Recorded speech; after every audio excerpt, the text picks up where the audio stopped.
Mais t'as posé la question, oh merde. Ça fonctionne? Salut, moi c'est Vincent, le fondateur de First Stage et du coup de Réseau Pointé. Dans ce podcast, on va parler de confiance en soi, de stratégie de communication, d'entrepreneuriat et surtout quels sont les bons tips pour diffuser sur les réseaux sociaux. L'idée, c'est d'éviter d'avoir un zéro pointé et d'être bon sur Réseau Pointé.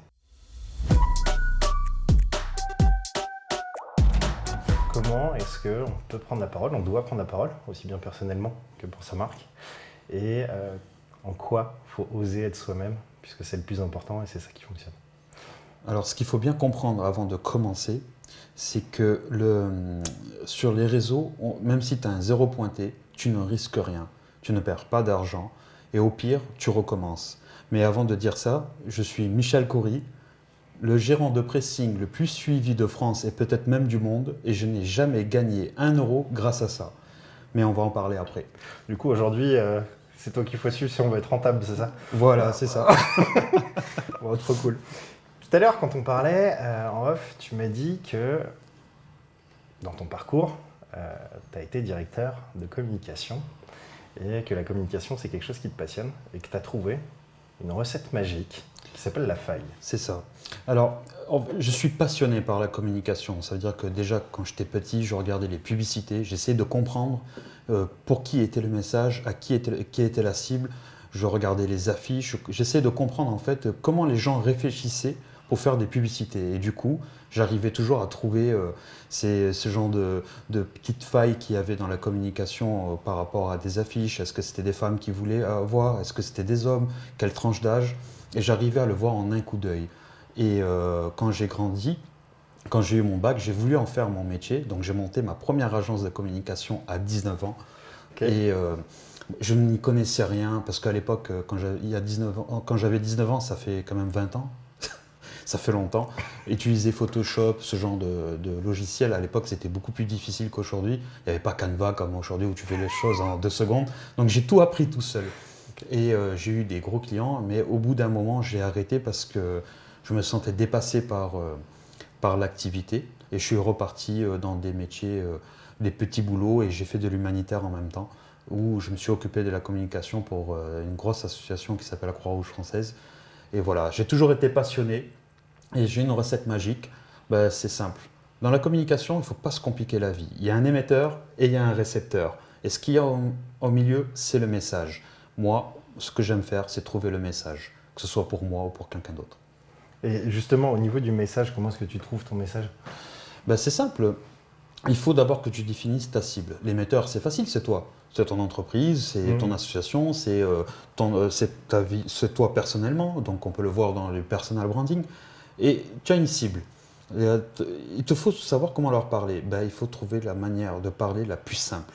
Celle qui va aller directement à l'oreille de la personne et qui va te comprendre avec des mots simples, une communication simple. Ton message, il est quand même très positif que tu dégages. T'as pas eu un parcours facile? Non. Et pourquoi est-ce qu'aujourd'hui tu dégages ce message qui est si positif? Est-ce que c'est par expérience personnelle par rapport à ce que tu veux que les gens retiennent?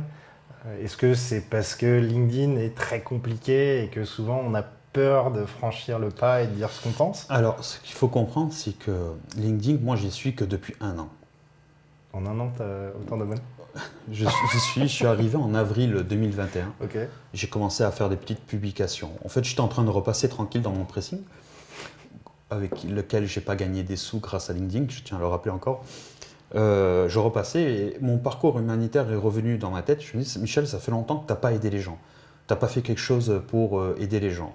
Mais il faut que tu trouves une manière de le faire qui ne va pas te prendre du temps, parce que tu n'as pas le temps. Voilà, entre la famille, le travail, je ne peux plus donner autrement. Et je suis tombé par hasard sur une notification de LinkedIn. Je me dis, mais ce réseau-là, ça fait longtemps qu'il existe, et c'était les chercheurs d'emploi qui étaient dessus et tout. Pourquoi pas aller parler d'optimisme, de positif, et leur donner de la motivation, parce que moi j'ai tellement galéré dans ma vie que si je partage un petit peu mes galères, ça va leur donner de la motivation et ils vont se sentir un peu moins seuls. J'ai fait quelques petites publications et je suis passé de 0 à 100 000 abonnés en 6 mois. Et là, aujourd'hui, on est à presque 180 000 en 1 an, quoi, à peu près. Donc du coup, euh, ce truc-là de parler d'optimisme, de parler de moi, c'est quelque chose d'authentique. Ça veut dire que moi, je ne suis pas compliqué comme personne. Je ne m'invente pas une stratégie. D'ailleurs, je n'ai jamais eu vraiment de stratégie sur LinkedIn. Je poste ce que je pense. Ok. Bien sûr, je poste de manière à ce que les gens voient ma publication. Parce que ça, c'est dans le fantasme de certaines personnes. C'est que ceux qui ne réussissent pas sur les réseaux qui vont critiquer ceux qui réussissent. Je vais te donner un exemple très clair. Il a posté ça pour faire le buzz. Ok, bah, déjà, si je savais que je pouvais buzzer à chaque fois que je posterais, on m'appellerait le Kabyle Amé de LinkedIn. Je serais déjà à 100 millions d'abonnés. Ce que je fais, c'est que je ne cherche pas la visibilité quand je publie, c'est quand je publie que j'ai la visibilité. Et quand mon message il est clair, net et précis, c'est ça qui plaît. Et les gens recherchent ça aujourd'hui.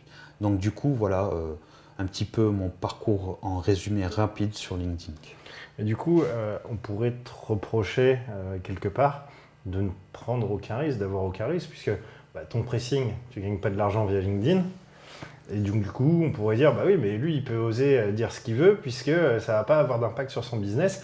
Moi, par contre, je suis dans une entreprise, je ne peux pas prendre la parole comme ça, ou alors moi, je cherche un emploi et je ne peux pas dire ouvertement ce que je pense, sinon ça me ferme des portes.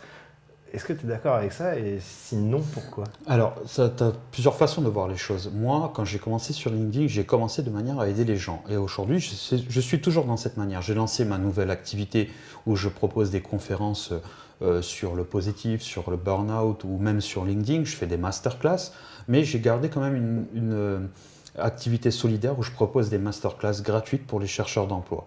D'ailleurs, j'ai lancé ça il y a une semaine. J'ai déjà plus de 1000 demandes en une semaine pour faire des masterclass gratuites. Mon objectif, c'est d'aider un maximum de personnes à comprendre le réseau et à trouver un emploi. Alors, je ne dis pas, moi, comment on fait un CV, ça je le laisse au coach emploi, il y en a beaucoup sur LinkedIn. Moi, je te dis juste comment tu fais pour pouvoir parler de toi sur les réseaux et surtout comment tu fais pour tenir pendant ta recherche d'emploi. Et un CEO pour revenir à la peur, moi, je risque rien, oui et non. Moi, quand tu parles sur les réseaux, qui que ce soit, quand tu t'exposes à un moment ou à un autre, tu risques toujours quelque chose. Un chercheur d'emploi, il n'a aucun risque. De toute façon, je vais être honnête avec toi, quand il publie son CV, il n'est pas vu, il n'est pas lu. Même ceux qui like ne lisent pas son CV. Va parler de ton expérience, va parler de tes études, va parler de ce que tu sais faire, va parler de qui tu es, montre ton savoir-faire, ton savoir-être, parle de choses que tu aimerais faire, montre tout ça. Et à un moment, tu vas créer du feeling avec des gens, un recruteur, un chef d'entreprise. Et c'est là où il va venir te poser des questions. Et c'est lui qui va te demander le CV. Et aujourd'hui, sur LinkedIn, on a tendance à voir que des CV, on voit que des PDF. En plus, quand tu vois un CV, en général, tu es obligé de cliquer dessus, zoomer pour pouvoir lire. Qui fait ça sur LinkedIn? Personne.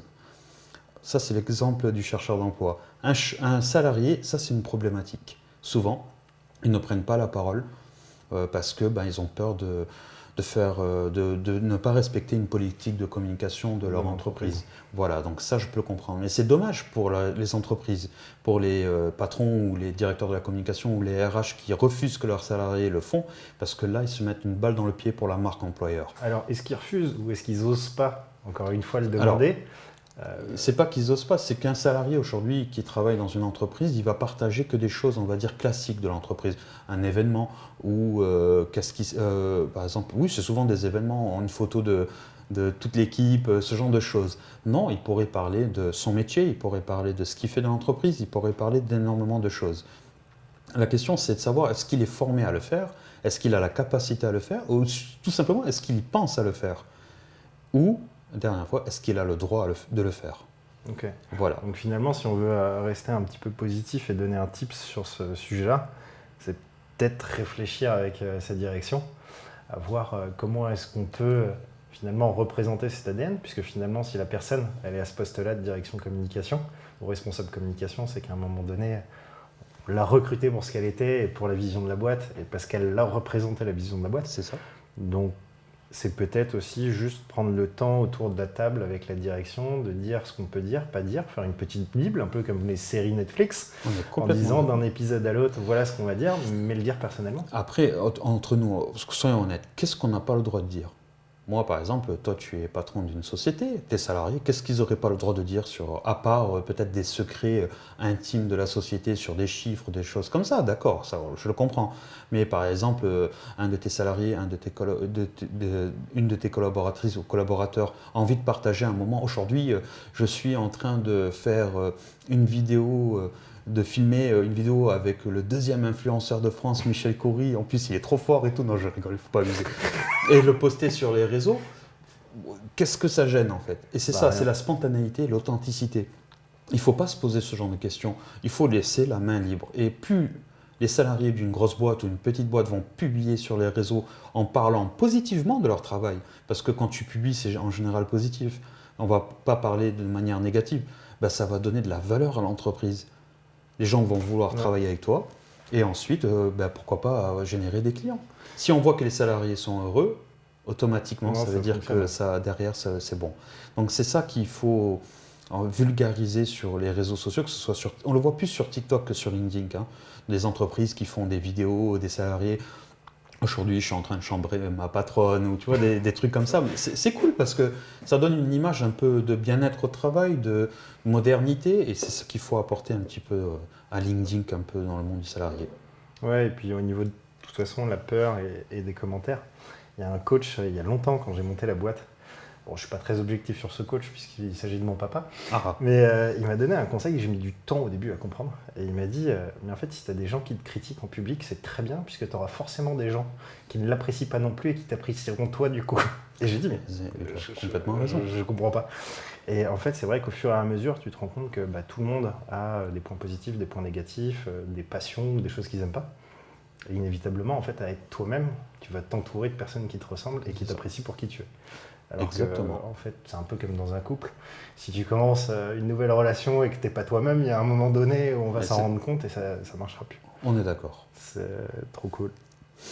Et donc du coup, tout à l'heure, quand on parlait en off, tu m'as dit, vaut mieux faire 50 likes et avoir la peur de faire un flop, mais avoir des clients, plutôt que 20 000 likes. Et là, je t'ai dit, pour soigner son ego et avoir 0 client. Alors, il faut partir du principe que quand on publie, c'est pour avoir de la visibilité. Personne ne publie pour pas que ça se voit. Moi, sinon, tu publies, tu t'envoies un message à toi-même, en fait. Donc, si tu as un message à faire passer, que ce soit pour vendre, recruter, trouver un emploi, te faire connaître, aider, enfin, tout ce que tu veux, et que tu as une spécialité, c'est qu'il ne faut pas avoir peur. Il faut pas avoir peur du flop. Mais c'est quoi un flop? C'est quoi? C'est 2 likes? C'est 50 likes? C'est 500 likes? Tout le monde n'a pas la même mesure du flop. Moi, par exemple, quand je publie, je m'en fiche. Je publie, mon message est passé. Au début, c'était comme ça en tout cas. Ça marche, c'est bien. Ça marche pas, tant pis. Mais si j'ai un like, c'est déjà énorme. Il y a une personne qui a aimé mon contenu. Et si derrière, quand j'ai eu mes 2 premiers abonnés, j'ai dit quoi? J'ai déjà formé ma communauté. On est 3. Et aujourd'hui, on est presque 180 000. Et c'est comme ça qu'il faut fonctionner. Tu as une spécialité, tu as un message à faire passer. Au début, tu ne vas pas cartonner. Bon, moi, c'est ce que j'ai eu la chance d'avoir. Mais tu ne vas pas tout de suite faire des posts à 20 000 likes. Et c'est très rare d'ailleurs. Moi, j'en fais quelques fois, mais quand je poste, je ne sais pas que je vais faire 20 000 likes. Et à la limite, je m'en fiche. Mais c'est vrai que quand je le fais, je suis content. Je ne vais pas dire, ah non, non, c'était pas prévu. Non, non, moi je suis fier, j'ai de l'ego, mais j'ai tout ça. C'est de l'ego, mais pour moi, je suis fier que mon message passe, quoi. Je suis content qu'il y ait des gens qui l'aiment. C'est ça pour moi l'ego. Mais si tu publies tout le temps pour avoir ça, c'est là où tu risques d'avoir quelque chose. Donc il faut créer sa communauté. Il ne faut pas publier pour chercher les abonnés ou les likes. Il faut former et créer une communauté de personnes qui sont d'accord avec toi, mais de personnes aussi qui ne sont pas d'accord avec toi. Non, en plus, c'est plus constructif. Et c'est plus constructif. Il faut créer le débat. Je parlais de l'immobilier, par exemple. C'est un secteur qui est un peu en croissance sur LinkedIn. On s'en fiche que, par exemple, on va parler de personal branding précisément. Par exemple, si tu vois un post d'une maison à vendre, tu vas passer. Tu vas pas liker, tu t'en fiches, à part si vraiment la maison elle est belle, la photo. Merde, c'est ma maison. C'est ça. Mais par contre, si tu vois un post où la personne te dit, pour vendre cette maison, voilà comment j'ai fait. Voilà les difficultés que j'ai eues. Et j'ai réussi à la vendre au final, mais il m'a fallu tant de temps, tant de personnes, tant de coups de fil et tout. Là, tu vas t'intéresser. Mais les gens qui vont venir liker, c'est des gens qui sont ou intéressés pour devenir agent immobilier, par exemple, ou des gens qui veulent vendre leur maison eux-mêmes, ou juste par curiosité. Mais si tu fais 20 likes à ce post, tu auras attiré 20 personnes sur un post technique.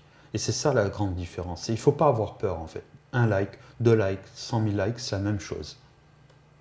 Ouais, donc vaut mieux avoir une petite communauté que tu connais et qui est très forte et affinitaire avec ce que tu fais. Ben, c'est ça, tu vois, moi je connais des influenceurs et des influenceuses sur les réseaux, ils font des scores, par exemple, en fait ce qui est important c'est l'interaction. C'est le like, on s'en fiche en réalité, c'est le commentaire qui est le plus important. Ok. Tu fais un post qui fait 10 likes avec 10 commentaires, tu as 100% d'engagement.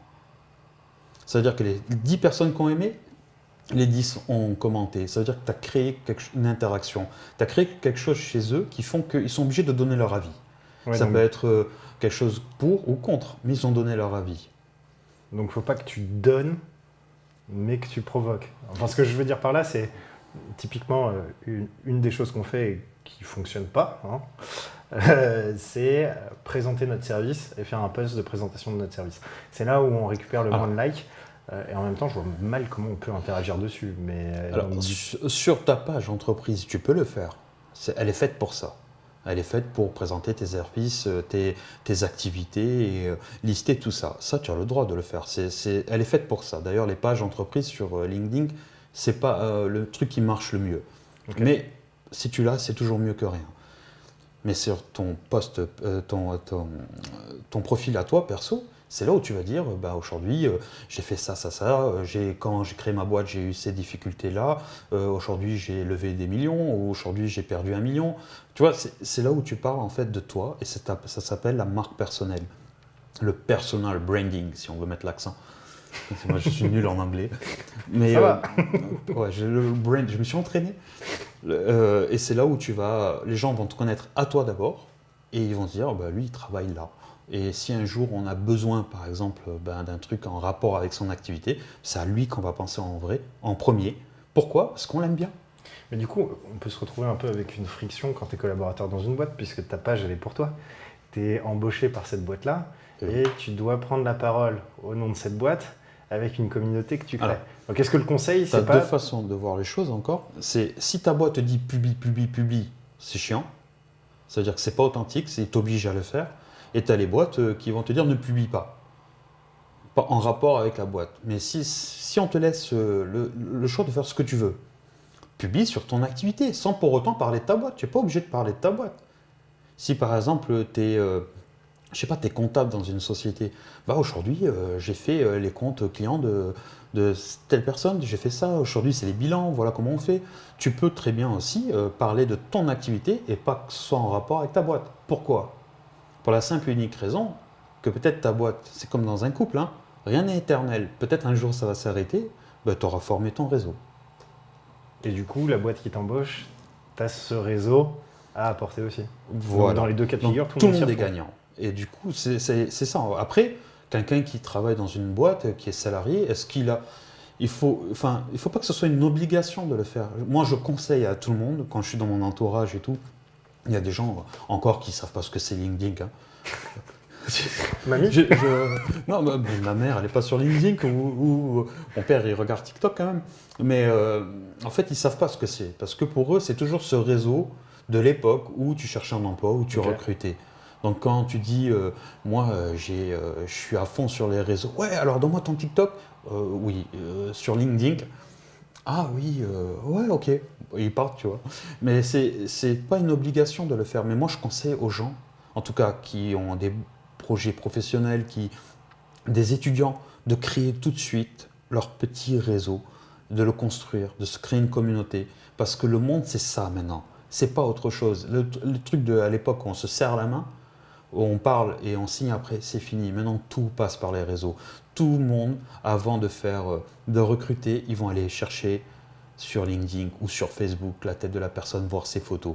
Tout le monde est curieux de cette manière-là. Donc, si tu soignes bien ton réseau, ça peut te générer énormément d'opportunités pour plus tard ou pour tout de suite. Du coup, le tip, c'est être authentique. Moi, je dis qu'il y a toujours 3 choses à faire. C'est l'authenticité. Ça, c'est la première chose. Ne t'invente pas une vie. La vie des autres, c'est leur vie. Toi, C'est parce que c'est vrai qu'on souvent on voit un peu l'envers du décor, on se dit oui mais ce mec il est bullshit, il a une réussite pas possible, il s'invente une vie, etc. Je parle pas de toi, hein. Oui. Je parle en général. Et comment est-ce que tu tombes pas dans ce travers du décor? Ce truc de bullshit, tout ça, souvent, il y a des gens même qui sont authentiques, on va les traiter de ça. En fait, en France, dès qu'une personne réussit, que ce soit sur les réseaux ou autre part, tout de suite, on a une idée négative sur lui. Ce qu'il fait, c'est travailler, il le fait que pour ça. Ou c'est nul ce qu'il dit. Mais en réalité, non, le gars, il a fait juste ce qu'il avait à faire. Et il a réussi. Si toi, tu es encore à la traîne, c'est parce que tu n'as pas réussi. Mais ne va pas lui en vouloir que lui, il ait réussi. L'authenticité, c'est quoi? Moi, je vais prendre mon exemple à moi. Je suis gérant de pressing. Je suis commerçant. J'ai une boîte qui fait 40 000 à 50 000 euros de chiffre d'affaires à l'année. C'est un petit commerce. Sur les réseaux, quand je suis arrivé, je n'ai pas dit « je suis le plus grand spécialiste de la communication ». Je suis gérant de pressing. J'ai mis des photos de moi en train de repasser. Je raconte ce que je fais dans la journée. Et le pire, c'est quand ça a marché. Quand mon activité sur LinkedIn a cartonné, quand j'ai eu 100 000 abonnés, c'est là où j'ai rappelé encore que j'étais gérant de pressing. Pour pas qu'on croie, que les gens s'imaginent que je suis autre chose. Parce que pour moi, c'est une fierté. Je suis dans mon pressing, je fais des choses, j'aide des gens et je ne vais pas m'inventer autre chose. Par contre, ce que je peux dire aux gens, c'est que je suis gérant de pressing, mais à côté de ça, grâce à tout ce que je fais sur les réseaux, une maison d'édition m'a contacté pour écrire un livre, je fais des conférences, je fais des masterclass, je donne des conseils aux gens. Voilà. Et c'est ça qu'il ne faut pas oublier de faire, c'est de rester authentique. Ensuite, après l'authenticité, c'est la régularité. Tu ne vas jamais réussir sur les réseaux, que ce soit LinkedIn ou TikTok ou autre, si tu n'es pas régulier. Okay. Si tu as l'intention de percer, d'y aller, de foncer, de devenir comme les meilleurs ou ceux qui sont bons, il faut que tu publies tous les jours. Tous les jours? Tous les jours. Ceux qui disent publie. Parce que là, il faut commencer à être vraiment bon pour avoir quelque chose à dire tous les jours. Tu racontes bien quelque chose de tous les jours de différent à quelqu'un dans ton entourage ou à ton entreprise. Exact. Et donc on en revient à l'authentique. Je raconte ma journée. Tu racontes ta journée. Aujourd'hui, mon appareil photo ou mon truc, il ne marche pas. Je vous donne une astuce pour pouvoir le faire. Le micro, je ne sais pas comment enrouler le fil pour le mettre dans la poche parce que c'est chiant à faire. Tout le monde doit se poser la question. Je vous montre un petit tuto. Ça va aider plein de gens. Ouais, donc par exemple, la personne qui recherche une alternance, elle peut dire j'ai postulé et j'ai pas réussi. Tu vas avoir quelqu'un en RH qui va venir et qui va lui donner un conseil ou peut-être l'aider à remanier. Moi, je parle vraiment de gens qui veulent percer et devenir leader d'opinion, qui veulent devenir créateurs de contenu sur les réseaux, que ce soit sur TikTok. Je parle de ce type de personnes. Ceux qui veulent trouver un boulot, c'est différent. Parce que à la base, ils ont un objectif bien précis. C'est de trouver un travail. Il leur faut une stratégie. Alors, publier tous les jours pour quelqu'un qui cherche une alternance, c'est compliqué. Mais il peut tous les jours poster quelque chose qu'il a appris à l'école, quelque chose qu'il a envie de faire plus tard. Il peut poster au moins 2 à 3 fois par semaine. Là où il est à l'aise. Voilà. Mais quelqu'un qui veut devenir créateur de contenu et qui veut percer sur les réseaux, il faut publier au moins 1 fois par jour. Et du coup, si on ramène ça, encore une fois, à notre pauvre responsable marketing et communication, souvent, je le sais parce qu'on le fait pour des clients, on va faire une stratégie de médias. On va se dire, ok, on va publier 2 posts par semaine et on se fixe. Et puis un jour, on se met autour de la table et pendant 4 heures, on réfléchit à quel sujet on va mettre sur 6 mois de post. Est-ce que tu penses que faire une projection du sujet de la publication dans 6 mois, c'est pas une énorme connerie puisque ça arrivera jamais au bon moment, on aura changé de ton entre-temps. C'est quoi ton conseil là-dessus? Alors moi, pour ma part, je ne sais pas ce que je vais publier aujourd'hui. Je n'ai pas publié aujourd'hui encore, que ce soit sur TikTok ou tout. Je ne sais pas. Il y a un moment où je vais avoir un truc qui s'est passé dans la journée et je vais dire, tiens, je vais le partager. Et c'est là où mon cerveau, il va dire, tu le fais sous forme de photos, de vidéos, ce genre de choses. Pour une entreprise, travailler sur un plan sur du long terme, c'est pas possible, ça ne peut pas fonctionner. Il faut publier un plan. On peut faire un plan de programmation de poste, c'est pas bon. Mais par contre, un plan de sujet, oui. Par exemple, le lundi, on parle de la société. Le mardi, on parle des employés. Le mercredi, on va parler de l'activité. Le jeudi, on parle des clients. Le vendredi, on parle du CEO. Le samedi, on parle d'un truc absolument rien à voir avec tout ça. Et le dimanche, on publie pas. Allez, au repos. Du coup, on donne des points de rendez-vous pour que les gens viennent. Voilà, c'est ça. On choisit un sujet. Mais les gens, qui est ils le n'ont plus pas pertinent. rendez-vous avec toi. Et c'est ça, en fait, que les gens ils s'imaginent. Ils s'imaginent, sur les réseaux sociaux, personne n'attend ta publication. Ok. C'est à toi de lui envoyer la publication. Quand tu publies, tu veux lui montrer. Il y a des astuces, en fait, pour que ta publication soit dans le fil d'actualité d'une personne. Il faut que tu ailles commenter ses publications, il faut que tu likes. Toi aussi, il faut que tu ailles faire ça avec les autres. Parce que si tu es tout seul dans ton coin, tu publies, ça va marcher. Mais il faut que toi aussi, tu ailles donner ton avis sur les publications des autres. Il faut que tu likes aussi. C'est donnant. Et ça fonctionne vraiment comme ça, LinkedIn. C'est du partage. Sur C'est-à-dire que LinkedIn, si oui, tu as- c'est très, c'est comme ça. Je sais pas. En fait, plus tu likes une personne, plus tu vas le revoir revenir sur ton fil d'actualité. Et des fois, par contre, ça c'est un peu chiant parce que sur LinkedIn, t'as l'impression que des fois que ton fil d'actualité, il est enfermé. Tu vois toujours les mêmes gens. Et des fois, tu as envie d'aller voir des posts de personnes, de tomber sur des posts de gens que tu connais pas en fait. C'est comme sur TikTok. Alors, sur TikTok, tu as l'algorithme. Si tu likes que des trucs de cuisine, par exemple, il va te faire revenir tout le temps des choses de cuisine. ouais. Mais de temps en temps, il t'ouvre à quelque chose qui n'a absolument rien à voir avec ta passion. Et c'est ça qui manque un petit peu sur LinkedIn, c'est que c'est intramuros. Quel jeu de mots. J'en parlais hier avec un ami à moi, il me disait c'est quoi la différence sur TikTok, ça ne m'intéresse pas de le faire, je préfère être sur LinkedIn. Je lui ai dit écoute, je vais te donner la différence entre TikTok et LinkedIn. LinkedIn, quand tu publies, c'est que pour tes abonnés. Et au pire, si ta publication buzz, c'est les abonnés de tes abonnés qui vont voir ta publication. En fait, ça ne sort pas de là. Et sur TikTok, quand tu publies, les gens qui like, ça t'ouvre, la viralité, elle est énorme. Mais par contre, la différence qu'il y a entre les deux, moi je te donne un exemple bien précis. Il y a à peu près 4 jours, mon cousin m'envoie un message, me dit Michel, t'es passé sur C'est à vous, l'émission sur France 5. Je dis ouais, je suis passé. Qu'est-ce qu'ils ont dit? Parce que souvent quand on part dans un média, tu te dis merde, qu'est-ce qu'ils ont pu dire? J'ai eu peur quoi. Il m'a dit non, ils ont passé une de tes vidéos TikTok. Et j'ai dit ok, mais quel sujet? Vas-y, vas-y parle quoi. Arrête, tu me fais du sujet comme ça. En plus, ça fait 6 mois que tu devais m'appeler, tu m'as pas appelé. Petit message. Voilà, on le laissera au montage comme ça. ouais, pas de souci. Il m'a dit ils ont passé un passage d'une de tes vidéos TikTok pour parler d'un sujet que c'était la démission silencieuse, le quiet quitting, comme ils disent en English. Et j'ai dit ok.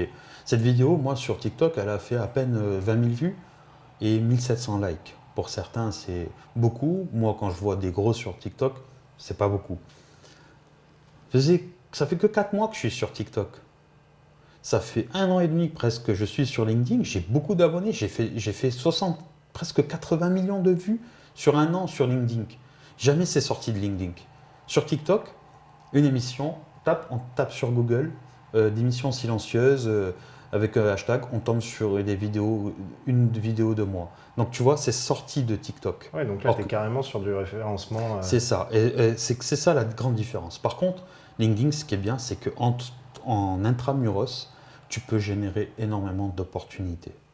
Alors que sur TikTok, tu ne peux pas discuter de manière facile. Tu ne peux pas parler avec tes abonnés. C'est compliqué. Ou sous forme de live, tu peux le faire. Mais par exemple, si tu n'es pas abonné à l'autre, ou vous êtes pas. Si tu t'abonnes à moi, et que moi je ne m'abonne pas à toi, tu ne peux pas m'envoyer de message. Et ça, c'est. Obligé d'être sur ces. Voilà, être ami, quoi. Ok. Donc, c'est ça la grande différence entre les deux. Je suis en train de découvrir TikTok. Pour moi, c'est un peu plus dur que LinkedIn, dans le sens où il faut faire un format vidéo. Okay. Alors que ce soit simple, facile, dans ta voiture ou en mode comme on fait là, il faut quand même faire de la vidéo. Mais ça, c'est peut-être du coup un poste parfait pour nos alternants qui recherchent de l'emploi et les entreprises qui ne savent pas prendre la parole sur TikTok. C'est ça. Peut-être une belle rencontre à faire entre les deux. Exactement. Donc du coup, voilà la grande différence pour moi entre ces deux réseaux. TikTok, est beaucoup plus visible par les gens que LinkedIn.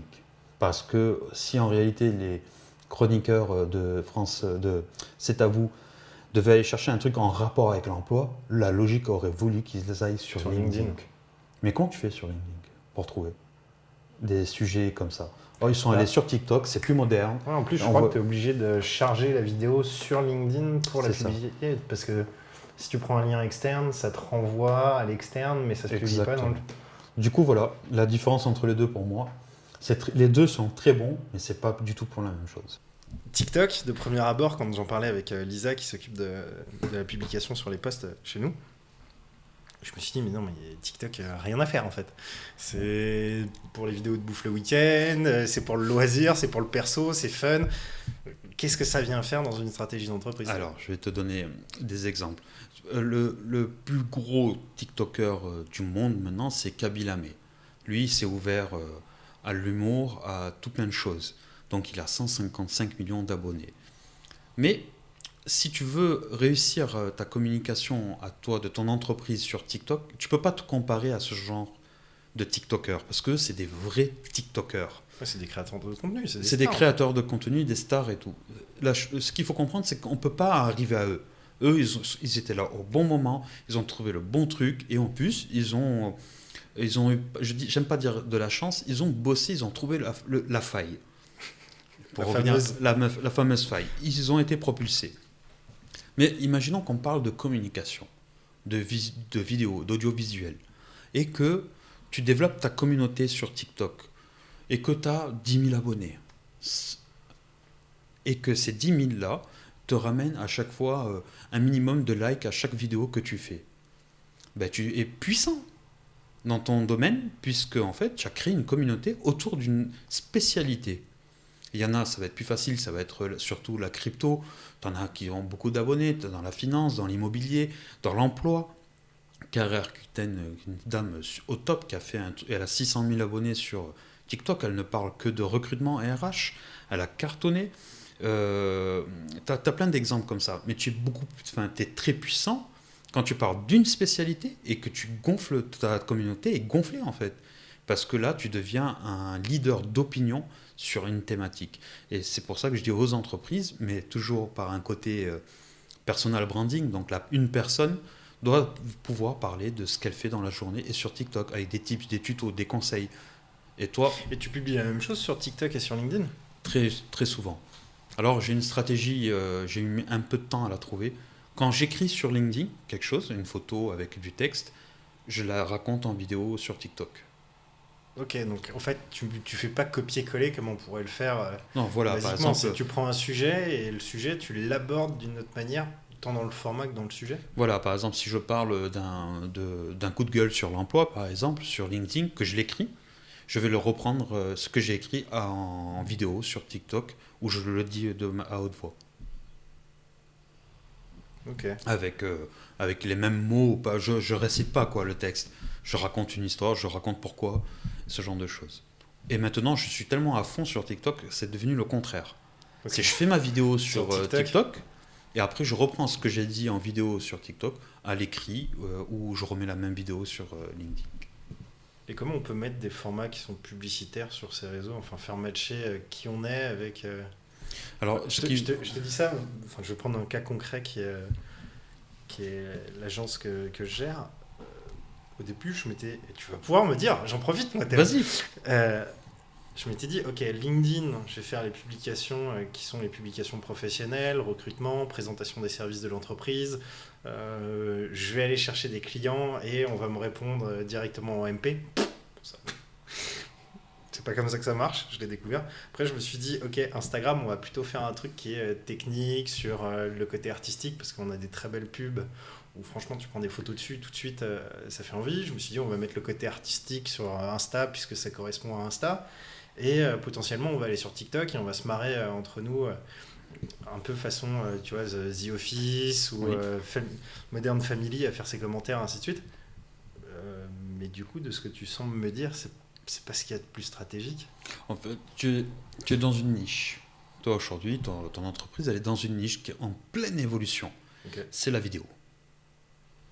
Aujourd'hui, moi par exemple, quand je suis resté 5 minutes avec toi aujourd'hui, j'étais dit, c'est mon rêve d'être ici, j'ai un problème avec le son, allez, super la caméra, oh, le micro il est génial, le truc, est-ce que le son, comment il est enregistré, tu vois, je me suis posé énormément de questions. Et pourtant, j'ai cumulé en tout, sur tous les réseaux, 200 millions de vues.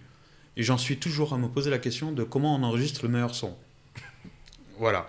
Alors, tu es dans une niche où tu as beaucoup de gens qui aimeraient peut-être savoir comment on fait une vidéo, comment on fait une vidéo d'une minute, comment on fait le montage, comment on fait la prise de vue, la lumière, comment elles doivent être gérées. Est-ce que le fond, il y a ça par exemple, comment tu as fait pour l'avoir. Est-ce que c'est cher? Est-ce que c'est pas cher? Est-ce que c'est pour tout le monde? Est-ce que tu peux le faire dans une chambre? Est-ce que s'il y a un problème de son, tu me fais un petit peu ce que tu m'as montré tout à l'heure? Voilà comment j'ai fait tous les travaux, ça vous coûte de temps. Vous pouvez le faire vous-même, je vous montre, tac, tac, tac, tac, tac.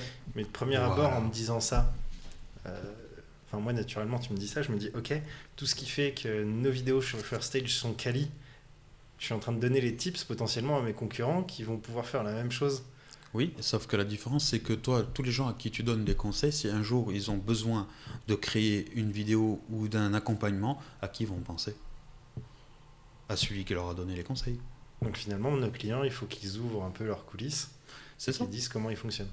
Bah oui, parce que de toute façon, si tu veux vraiment trouver la manière dont c'est fait, il suffit de chercher. Tu vas trouver à un moment la solution sur Internet. Mais sur les réseaux sociaux, c'est une question d'échelle, une échelle de valeur. Tout ce que tu donnes sur les réseaux, c'est la partie, on va dire, gratuite. Ok, donc pour une entreprise, je parle. Hein. C'est un conseil là, un tuto là, une expérience, etc. Et après, tu passes au payant. C'est voilà, pour faire ça, ça coûte tant. Et si tu veux l'accompagnement, donc une autre échelle, ça coûte un peu plus cher. Donc si plus tu vas lâcher des informations, plus les gens ils vont être conseillés. Alors ton concurrent, en fait, il faut pas avoir peur du concurrent. Là, à ce moment-là, on revient encore à la peur et c'est ton concurrent qui va commencer à avoir peur de toi. Parce que ton concurrent, lui, il garde tout pour lui. Il veut pas que ça se sache. Toi, tu lâches. Et là, tu es en train de montrer à tout le monde que c'est toi qui sais faire, en fait. C'est toi qui as le savoir-faire. Et en plus, vu que tu te montres sur les vidéos ou une personne de ton équipe, tu montres aussi ton savoir-être. Donc, si tu relis les deux, si quelqu'un un jour qui aime tes vidéos tout le temps sur ce que tu montres, il va se dire, si moi un jour j'ai un projet où il monte une société ou une boîte, c'est lui qu'on veut. Parce qu'il nous a prouvé qu'il sait faire. Ouais, et puis en plus c'est facilement adaptable à une boîte parce que je dis n'importe quoi, tu as une boîte, tu prends EDF qui est dans l'électricité, elle donne ses tips sur comment est-ce qu'elle forme ses collaborateurs à la sécurité, comment est-ce que c'est sécurisé, comment il y a la gestion d'un compte. En fait, expliquer comment ça se passe, la partie immergée que tu connais pas. Et tu vas récupérer naturellement des gens. C'est ça. En fait, tu es en train de montrer et de prouver ton savoir-faire, ce que tu sais faire. Et en plus, tu le fais d'une manière un peu originale et moderne. Ouais, c'est vrai qu'au lieu... En fait, c'est pas juste donner, c'est tu montres. Tu donnes, en fait, tu donnes des conseils, mais tu te montres aussi. Tu justifies ton expérience. Tu montres ta légitimité de cette action-là. Et en donnant, en partageant. On ne peut pas te dire, tu vas aider des gens, en fait. Des gens qui n'auraient pas été spécialement des clients à toi. Hein. Un TikToker qui veut commencer, qui ne sait pas comment on fait une prise de son, par exemple, tu vas lui donner un conseil, tu vas l'aider. Mais celui qui va tomber sur ta vidéo, qui lui veut faire la même chose, mais qui n'a pas le temps, et qui a de l'argent, et qu'il a une boîte, il va se dire, lui il sait faire, c'est lui que je veux. Mais là, du coup, moi tu me dis ça... Ça y est, je t'ai chauffé. Tu me chauffes carrément, mais je me dis, je vais consacrer du temps pour pas recevoir tout de suite, pour potentiellement recevoir plus tard, sur quelque chose qui va se servir tout de suite à mon concurrent, à un tel, à un tel. Là, on est vraiment sur un gros gap psychologique, quoi. Faut oser... en fait, si tu penses pas à ce que tu vas perdre, pense à ce que tu vas gagner. Et ce que tu vas gagner, c'est beaucoup plus gros que ce que tu vas perdre. On perd toujours quand on fait quelque chose. Ouais, puis tu me diras, de toute façon, avec mes 4 likes, il n'y a pas beaucoup de gens. Non, mais sur TikTok, tu fais tes vidéos, tu gonfles ta communauté. Et tu deviens le référent de cette activité. Pour la simple et unique raison que si une boîte veut travailler avec... Ils ont un gros budget, je ne sais pas, allez, 500 000 € pour faire de la vidéo. Ils vont voir tes vidéos à toi. Tu as 50 000, 100 000 abonnés sur TikTok, par exemple. Et ton concurrent, il n'a pas... Mais c'est vrai, cette loi-là. Les gens, ils choisissent vraiment au nombre d'abonnés. En même temps, tu es dans la vidéo. Et tu n'es pas sur le réseau. qui fait des vidéos et qui est en train de monter, voilà, il y a un problème. Donc si à un moment, toi, tu n'es pas à la page, comment tu vas justifier que tu veux rendre quelqu'un à la page? Ouais, donc arrêtez de dire qu'on est les meilleurs, mais montrez qu'on l'est, quoi. On n'est pas spécialement les meilleurs, mais on est là pour vous. C'est la faille. C'est la faille. Bah, on a déjà fait un beau tour, là. Oui. Puisque le but, c'était de parler de... Attends, tout à l'heure, tu m'as dit... L'échec. C'est de l'entraînement. Tu peux m'expliquer cette phrase? En fait, le parcours de ma vie m'a prouvé une chose. C'est que la vie, c'est des hauts et beaucoup de bas. Mais quand tu es en haut, il ne faut pas oublier que tu peux être en bas. Et quand tu es en bas, il ne faut pas oublier que tu peux être en haut. Donc le plus dur pour moi aujourd'hui, de ce que j'ai appris, c'est pas de réussir. C'est de rester dans la réussite. Parce qu'à tout moment, Tu peux te casser la tu gueule. peux te casser la gueule. Un événement, quelque chose. J'ai tellement vu de gens souffrir. Et que moi aussi, par rapport à ce que j'ai vu moi, en fait, ce que j'ai eu moi, c'est rien du tout. Tu vois. Mais ça m'a fait relativiser sur la vie en général. Donc du coup, ce que j'ai envie de dire aux gens, c'est que dans la vie, il faut échouer pour apprendre à réussir. Et apprécier cette réussite. Et apprécier cette réussite. Et c'est pour ça que je dis toujours que un échec, c'est de l'entraînement. C'est de l'entraînement parce que plus tu vas échouer, plus l'échec, ça deviendra pas grave, quoi. Ok, j'ai échoué là, bon, ok, celui d'il y a 2 ans, j'avais fait la même chose, je suis bête, je refais la même chose 2 fois, mais je connais le tuto pour revenir, tu vois. Ouais, mais ça, c'est un travail sur soi, parce que tant la société, et la société, ça peut être la société qui t'embauche ou la société dans laquelle tu vis, elle nous a formés à, putain, un échec, on le vit pas bien. Tu prends juste la France, dans l'entrepreneuriat, si tu rates une entreprise en France, t'es un loser. Tu rates une entreprise en Angleterre ou aux États-Unis, on va t'embaucher plus facilement parce que tu as une expérience et tu sais pourquoi tu as raté. J'ai fait une grosse faillite et j'ai arrêté 2 sociétés. Alors, c'est des faillites, mais ça, c'était pas. C'était dû à ce que je voulais juste changer d'activité. C'est vrai, tu as raison. L'expérience de cette faillite-là, de la grosse faillite, c'est ma plus grosse expérience professionnelle. J'ai appris tous les mauvais côtés de l'entreprise. Quand tu dois licencier, quand tu dois passer, quand ton entreprise n'est plus à toi, aller au tribunal, les dettes, toutes ces choses-là, j'ai appris. Et du coup, en fait, on ne t'apprend pas aujourd'hui ni à échouer en France, on ne t'apprend pas à réussir. On t'apprend à rentrer dans un système. Tu es petit, tu vas à l'école. Après, tu fais ton lycée. Après, tu as ton bac. Tu fais des études. Après, tu trouves un travail qui te plaît ou qui ne te plaît pas, on s'en fiche. Tu prends un crédit, parce que tu as eu ton CDI, pour acheter ta maison, donc tu as fondé ta famille si tu veux fonder une famille, pour prendre ta voiture, et tu vas économiser pendant un certain nombre d'années. Je ne donne pas de temps parce qu'on ne saura jamais pour la retraite quand est-ce que c'est. Ni pour le LLD. Voilà, je ne sais pas. Et qu'à la fin, tu finisses avec un pourcentage de ce que tu as cotisé à finir à ce moment-là, à profiter de la vie. Voilà. Voilà aujourd'hui le fil conducteur. Alors je ne peux pas critiquer ça, parce que en faisant ça aussi, on permet que chacun d'entre nous dans ce pays puissions avoir un minima sociaux. Ça veut dire qu'on peut aller chez le médecin gratuitement, on cotise, tu vois. Ça nous permet à grande échelle de pouvoir avoir chacun en fait un minimum, et aussi pour aider ceux qui sont le plus en difficulté. Et ceux qui sont plus riches, voilà. C'est la manière de faire. Mais en termes de business, en termes de réussite, en termes de tout ça, de mindset et tout, on est en retard complet. Aujourd'hui, en France, quand tu échoues, on te fracasse. Et quand tu réussis, on te fracasse aussi. Ouais. Donc, moi, ce que je dis aux gens, c'est n'ayez pas peur d'échouer. Il y en a plein qui le disent aussi. N'ayez pas peur d'échouer. De toute façon, on ne réussit pas du premier coup. Et de toute façon, même si tu as réussi, après-demain, tu peux échouer. Donc, ce qu'il faut, c'est garder les pieds sur terre et prévoir, avoir un minimum sur du long terme, un moyen terme. Essayer de comprendre ce qui ne va pas quand tu échoues. Parce que c'est souvent de notre faute. C'est pas la faute des autres, c'est souvent de notre faute.